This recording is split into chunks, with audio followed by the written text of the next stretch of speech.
Hello, my name is Benjamin Hart. I'm an American attorney and the managing director of Integrity Legal here in Bangkok, Thailand.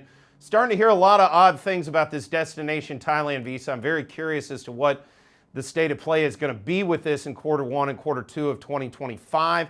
That being said, I recently received an email from a viewer quoting directly, "Hey there, I had a question regarding possible risks of doing a DTV in a way where an agent does the documents for you to handle the 500,000 baht proof. I purchased a DTV visa without having 500,000 baht because I was told they will possibly make the visa impossible to get in the near future, so I got FOMO, fear of missing out, and went through with the purchase. I didn't have 500,000 baht, but I had enough to pay for their DTV service." That's usually the way these things work. "And thought I had a short amount of time before they discontinue the visa. Is this legal or illegal? Curious to hear what the possible risks are. I'm concerned on the possible legal risk of having people put together documents on my behalf to fulfill the 500,000 baht proof." Well, you didn't fulfill the 500,000 baht proof. You faked documentation. That's what's going on here, okay? You know, at the end of the day. Meanwhile, again, it's anecdotal stuff like this that I'm hearing that leads me to believe that, yes, the DTV ultimately, when we start seeing this thing in all its glory, when it has to deal with the Interior Ministry, specifically the immigration apparatus here in Thailand, I don't think it's going to look the way that all these people say it's going to look. And it's for this exact reason. So the thing to take away from this video is, one, you should not be getting into any visa where somebody says that they're going to claim things that aren't true.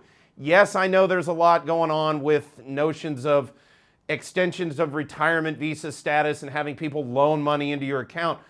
In those instances, though, the money is actually somewhere and there's an adjudicatory process associated with that. Again, people can sit around and argue the legitimacy of that, but legally speaking, again, it's somewhat on the borderline, but you can make an argument at least that it's ultimately legal because the documentation pertaining to the money in a given bank account that was loaned in did in fact actually have the money at the time that they showed it. With regard to this DTV thing, it's not working the same way. This is not how the DTV visa works. As we've discussed in other videos, primarily people are getting these from the Ministry of Foreign Affairs because the Ministry of Interior hasn't said anything about them yet.